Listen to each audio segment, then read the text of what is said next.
Alors, première vidéo de révision sur WordPress avec ici toutes les compétences qui sont listées dans la fiche de révision. Donc, comment se passe l'épreuve sur WordPress ou PrestaShop? Vous allez arriver le jour J.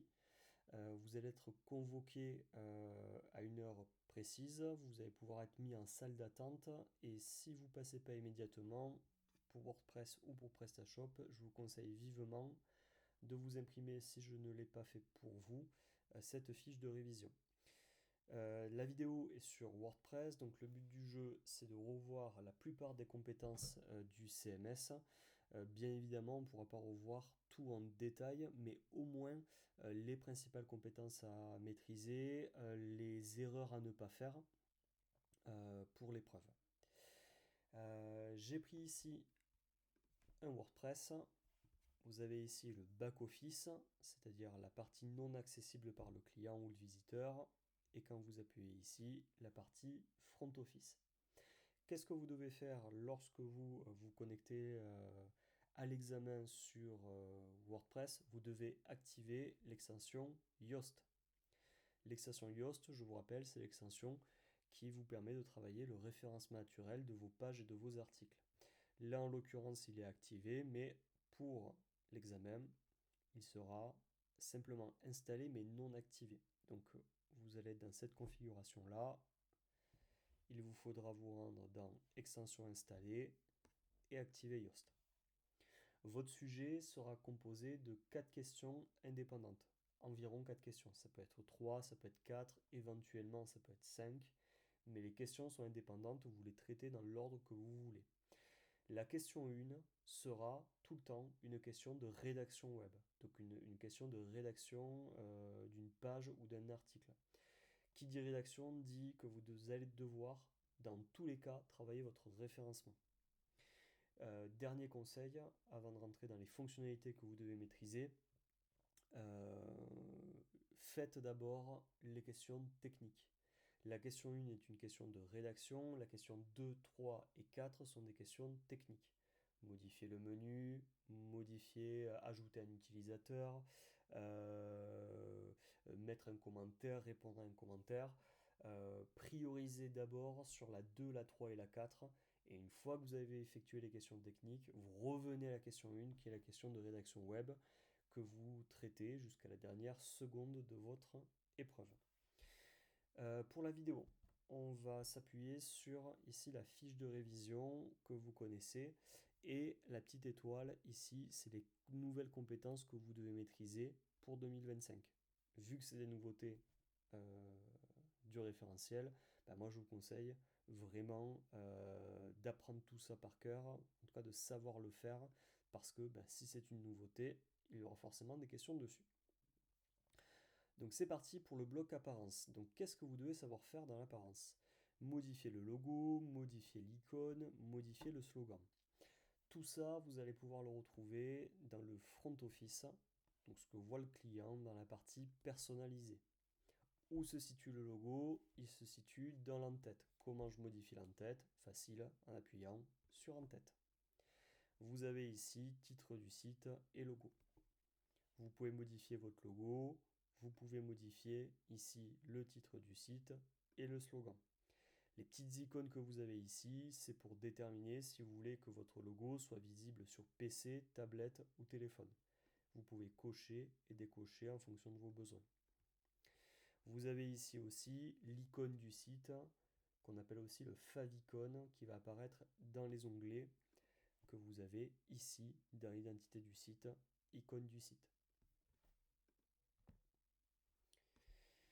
Modifier l'entête, texte, photo, vidéo et modifier l'emplacement du menu principal ainsi que activer les réseaux sociaux. Tout ça, pareil, ça peut se passer effectivement dans l'entête. Donc modifier l'entête, nous y étions. Je referme. Personnaliser en-tête. Si vous devez modifier le pied de page, personnaliser, pied de page, personnaliser, footer. Ici, vous avez votre en-tête sur 3 lignes dans le header avec les éléments que vous voulez voir affichés dans chacune des lignes. Première ligne, le texte qui s'appelle ici la Saint-Patrick arrive. Vous noterez que dès que vous pointez votre souris sur un élément, quand vous appuyez dessus, vous arrivez directement sur les paramètres de l'élément. Ici, si vous voulez rajouter un fond, c'est pas l'élément, c'est pas le contenu, mais c'est le contenant qu'il faut modifier. Vous voyez ici que quand je passe ma souris sur toutes ces lignes, je peux éditer tout le cadre en entier, ou je peux éditer le contenu, le contenant ou le contenu. Si je viens ici, je peux aller dans Design et modifier, pourquoi pas, mon arrière-plan, si c'est demandé par le sujet. Au niveau de la modification de l'entête, comment je déplace mon menu? Tout simplement ici, je peux prendre mon menu et venir le déplacer à l'intérieur de mon WordPress. Je peux aussi modifier le contenu de mon menu. Je peux aussi rajouter un bouton d'appel à l'action. Quand j'appuie sur mon bouton, je peux ici rajouter un lien. On peut vous demander également de rajouter un élément avec les petits plus ici. Je peux rajouter des boutons de réseaux sociaux. Je peux rajouter des widgets. Un widget, c'est quoi? C'est tout élément que vous avez trouvé dans votre constructeur. Donc là, j'ai ajouté mon widget, j'appuie sur plus, et là, vous pouvez rajouter absolument ce que vous voulez. Des icônes, une Google Maps, voilà. Tous les blocs que vous avez dans les pages des articles, vous le retrouvez ici. Alors faites attention, il y a quelques blocs qui sont incompatibles, mais dans la grande majorité des cas, ils sont compatibles. Ça, c'est pour la modification de votre en-tête. Si vous devez modifier votre pied de page, personnalisez, ici, pied de page. D'ailleurs, au niveau du pied de page, on peut vous demander de modifier les widgets de pied de page. C'est exactement ce que je vous ai montré dans le header, mais ici au niveau du pied de page. Plus widget. D'ailleurs, dans le pied de page, vous pouvez modifier également les colonnes, le nombre de colonnes dans lesquelles vous allez afficher des éléments. Ici, vous voyez, j'ai 3 colonnes, mais je pourrais très bien venir ici et déterminer si je veux 4 colonnes, 5 colonnes ou 6 colonnes. Et à l'intérieur de ces colonnes, je pourrais rajouter des éléments, un menu footer, pourquoi pas, avec la politique de confidentialité, la page de mention légale, ou des réseaux sociaux, ou autre chose, ce que vous voulez.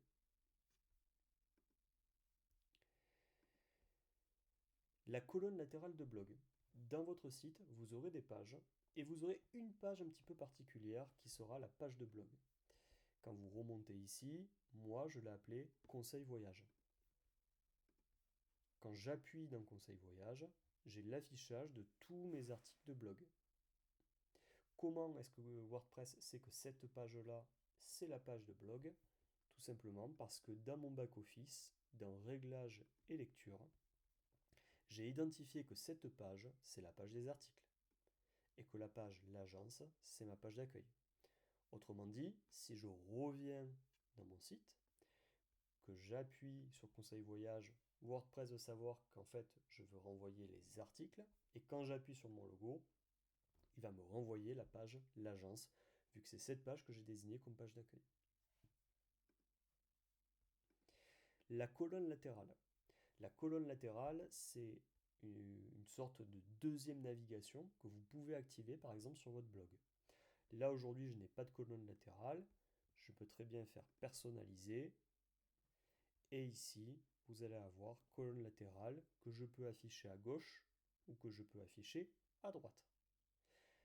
Même chose, si je veux modifier le contenu de la colonne latérale, vous avez ici des petits crayons, vous appuyez sur l'élément que vous voulez modifier, et ici vous allez pouvoir rajouter des blocs, supprimer des blocs, et modifier la colonne latérale en fonction de ce qui vous est demandé dans le sujet. Dans votre blog, vous allez avoir vos articles. Vos articles peuvent être classés dans des catégories. Ici, par exemple, meilleure période pour partir en Irlande est classé dans la catégorie climat et dans la catégorie préparer son voyage. Comment est-ce que je fais pour ajouter des catégories?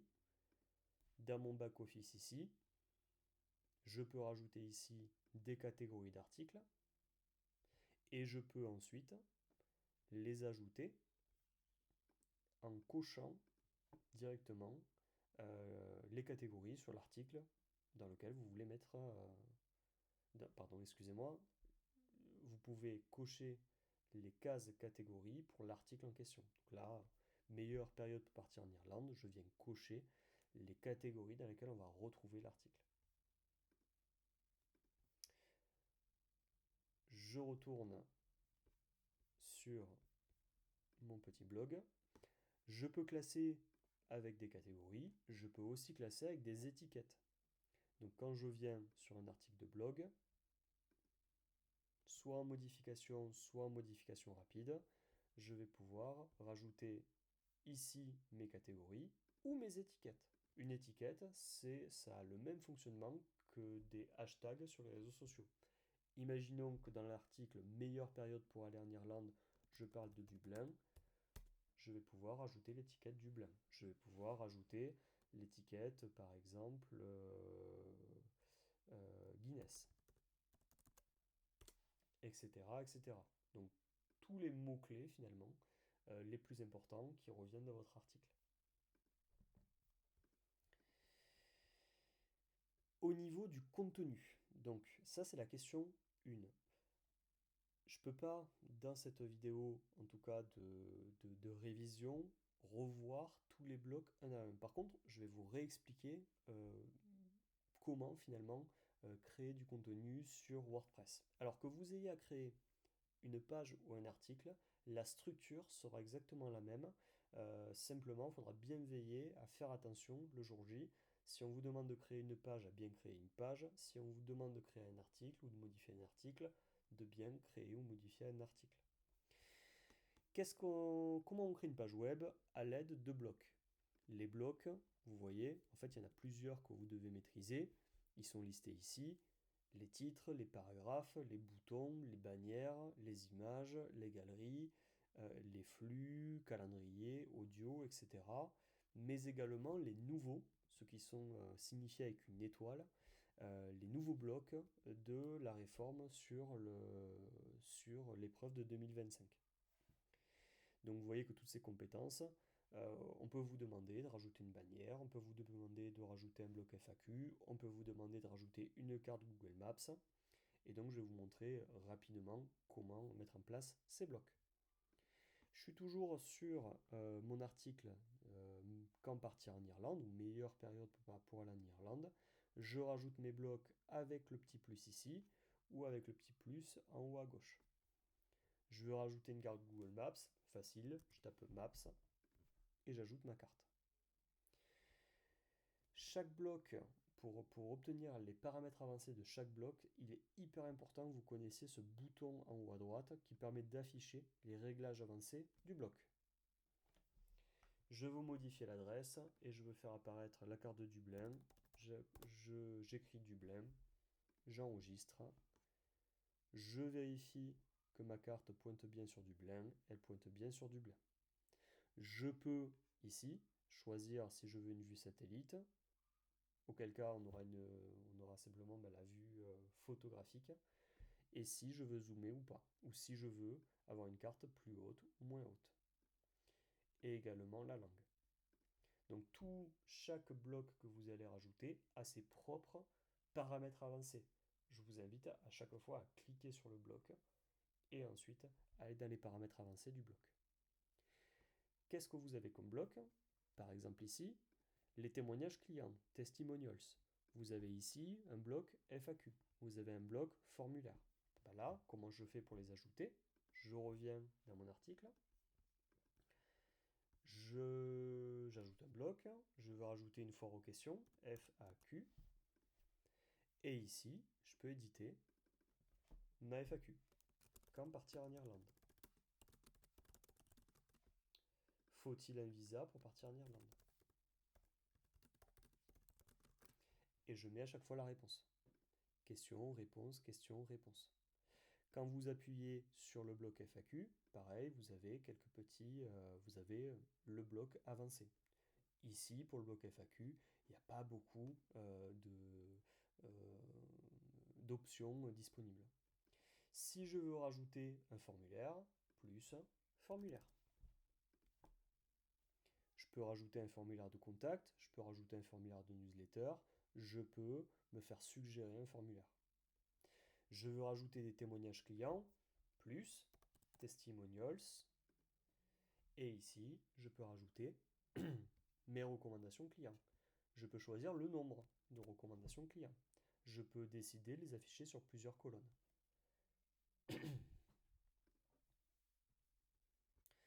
Donc ça, c'est au niveau des blocs. Ensuite, vous avez la structure SEO que vous devez maîtriser. Donc là, je supprime mes blocs. Alors bien évidemment, vous aurez quelques annexes, mais l'idée, le jour J, ça va être effectivement d'avoir une structure de titre, titre 1, titre 2, comme je vous ai appris en référencement. Donc là, ici, je vais ajouter un bloc, titre, et je vais avoir ici mon H1. Alors faites attention, ce titre-là n'est pas le H1, c'est juste un titre qui s'affiche sur la carte de votre blog. C'est le titre qui va s'afficher ici, mais ce titre peut être différent du H1.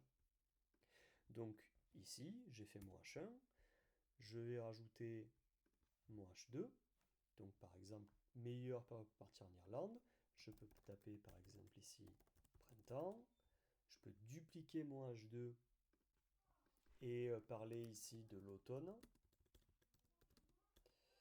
etc., etc. Donc l'idée, vous l'avez compris, c'est d'avoir une structure H1, H2, H2, H2, H2. Quand je vais venir ici dans la structure, j'ai bien ma structure qui commence à se dessiner. Quand vous appuyez sur ce bouton, vous avez le nombre de mots que vous avez rédigés. La cible à l'examen, que ce soit une page ou un article, c'est entre 150 à 200 mots que vous devez écrire. Attention, les fautes comptent. Donc si vous faites des fautes d'orthographe, le jury va forcément vous sanctionner là-dessus. Une fois que vous avez écrit vos 150 mots, une fois que vous avez fait votre structure, H1 et plusieurs H2, vous avez l'optimisation de votre référencement. Donc là, la page n'est pas finie, mais n'oubliez pas qu'une page web, à la fin, ça peut ressembler à ça. Qu'est-ce qu'on a ici? Une bannière pleine page. On a ici une galerie d'images avec des titres H2, avec ici des colonnes, une colonne dans laquelle on a un texte, une deuxième colonne dans laquelle on a une image. Donc n'oubliez pas de varier vos blocs. Vous produisez prioritairement une page web. Donc c'est important de varier tous ces éléments. Le référencement. Quand vous modifiez une page ou un article, vous aurez toujours Yoast qui va s'afficher tout en bas. Ici, ça va être le mot-clé sur lequel vous voulez vous positionner. Le mot-clé sur lequel vous voulez vous positionner, c'est le mot-clé que va taper votre prospect sur Google pour vous trouver. Donc là, on est sur la page d'accueil. Mon mot-clé, ça peut être agence de voyage en Irlande. C'est le mot-clé sur lequel je veux me positionner sur Google. Et ensuite, ce qui est important, que ce soit une page ou un article, c'est de bien travailler ici le title. Donc là, je modifie mon title. Agence de voyage en Irlande, ainsi que de modifier ma métadescription, le petit texte en noir qui apparaît en dessous. Vous voyez ici, quand vous tapez une métadescription, vous prévoyez de partir, etc. Vous avez une petite jauge qui se remplit et qui deviendra verte quand votre métadescription sera suffisamment grande. Vous avez ensuite ici l'analyse SEO. Donc l'analyse SEO, ici, ça va être, est-ce que vous avez fait un lien externe? C'est-à-dire un lien qui renvoie vers un autre site. Alors ça, si on ne vous le donne pas dans le sujet, ce lien externe, si on ne vous le donne pas dans le sujet, vous ne pouvez pas l'inventer. Donc ça, c'est un point voilà, à adapter selon le sujet. Si vous avez un lien externe qui est donné, vous le mettez, sinon vous ne le mettez pas. Maillage interne, un lien vers une autre page de votre site. Je vais sélectionner ce mot et je peux rajouter un lien ici et chercher une page de mon site. Par exemple, on a fait ensemble l'article meilleure période pour partir en Irlande. Je peux commencer à taper des mots et vous voyez ici que je peux faire un lien, si je clique dessus, un lien vers mon article de blog. Alors évidemment, il faut que le lien soit bien contextualisé. Là, je l'ai fait sur merveille pour vous montrer l'exemple, mais ça peut être sur d'autres mots. Et le but du jeu, ça va être de suivre et de valider un maximum de feux rouges. Donc comment je dois faire pour réussir l'exercice de rédaction web? Je structure H1, H2, j'utilise un maximum de blocs et prioritairement les blocs de la réforme. Et ensuite, j'optimise mon référencement sur ma page ou mon article. On peut vous demander aussi, pourquoi pas, de rajouter un pop-up. Donc le pop-up, c'est l'élément qui va venir s'afficher sur l'interface de votre site. On peut vous demander un pop-up pour une inscription newsletter, on peut vous demander un pop-up pour informer de la fermeture de l'agence, on peut vous demander plein de pop-up différents. Comment on a accès à ce pop-up? Back Office. Je me rends ici dans Spectra, constructeur de fenêtres surgissantes. C'est le français de pop-up. Et je peux, ici, avec le bouton créer une fenêtre surgissante, créer cette fenêtre. Et là, le fonctionnement, c'est exactement le même que dans les pages et dans les articles. Donc par exemple, je vais rajouter mon pop-up de newsletter ici. Je peux le publier et je peux sélectionner à l'intérieur. Je veux une infobar. Donc l'infobar va rester tout en haut au-dessus de votre header ou s'afficher en tant que pop-up, c'est-à-dire fenêtre qui va s'afficher sur votre écran. Et ici, vous la modifiez comme dans une page ou dans un article. Vous voulez rajouter un bloc, eh bien vous pouvez ici rajouter votre bloc. Vous voulez modifier cet encadré, vous ouvrez les paramètres avancés et vous avez ici tous les éléments de customisation de votre pop-up. Une fois que vous l'avez terminé, vous pouvez l'enregistrer et bien vérifier qu'il s'affiche sur votre site. Et là, c'est le cas, il s'affiche sur le site. Alors faites attention, bien évidemment, c'est une vidéo express de révision. Donc là, on modifie le call to action, on modifie tous les textes et on l'adapte au sujet. Épingler un article, faire en sorte que dans votre blog, l'article remonte le plus haut possible. Donc je reviens sur le front office, je veux que meilleure période pour partir en Irlande remonte. Je retourne dans le back office, dans mes articles, modification rapide, et je peux épingler ce contenu. Je mets à jour, je reviens en front office, l'article est remonté. Répondre et modérer un commentaire. Je suis sur mon article meilleure période pour partir en Irlande. Quelqu'un a posé un commentaire ici. Je peux retrouver ce commentaire dans mon back-office, dans la rubrique commentaires et répondre au client. Je peux supprimer le commentaire, répondre, adapter selon la question que vous aurez si effectivement on vous demande de répondre à un commentaire. Générer et compléter la page de confidentialité. Votre page de confidentialité, vous allez la voir dans votre back-office, réglage confidentialité. Soit vous sélectionnez une page que vous voulez attribuer comme page de confidentialité, ou vous pouvez en créer une de zéro. Réglage confidentialité. Et vous pouvez modifier un petit peu ces petits textes et la publier. Page de confidentialité, si le site collecte des données, il y a forcément une page de confidentialité. Utilisez la bibliothèque de médias. Toutes les images que vous pourrez utiliser dans votre examen seront dans médias. Vous ne devez pas sortir du site. Si vous sortez du site, c'est éliminatoire. Donc tous les médias que vous pouvez utiliser se situent dans médias. Créer ou modifier des menus ou des sous-menus. Vos menus se situent dans Apparence et Menus. Et ici, vous avez déjà les menus qui sont créés sur votre site. Donc, si on vous demande de modifier un menu, ne créez pas un nouveau menu. Simplement sélectionnez le menu en question et modifiez-le. Qu'est-ce qu'on peut mettre dans un menu? Des pages, des articles ou des liens personnalisés ou encore des catégories. Si par exemple, je veux rajouter mes catégories, je vais prendre mon menu principal ou secondaire, je coche mes catégories et je les rajoute ici. Je vais indiquer que ces catégories sont des sous-éléments de conseil voyage. Je décale légèrement sous conseil voyage. Si c'est un menu principal, je coche menu principal. Si c'est un menu secondaire, je coche menu secondaire. Si c'est un menu uniquement pour le mobile, pour les téléphones, je cocherai menu hors champ. On va quand même en faire un. On va faire un menu footer, parce que vous voyez ici qu'on n'a pas de menu footer. Je crée un nouveau menu. Je l'appelle footer. Je crée mon menu. Je clique sur tout voir pour voir toutes les pages. Je sélectionne la page que je veux rajouter dans mon menu. Ajouter au menu. Je coche la case menu pied de page.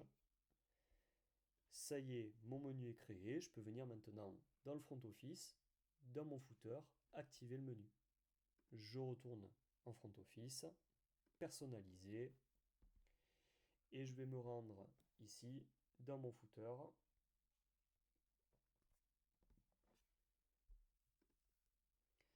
Et ici, je coche menu footer.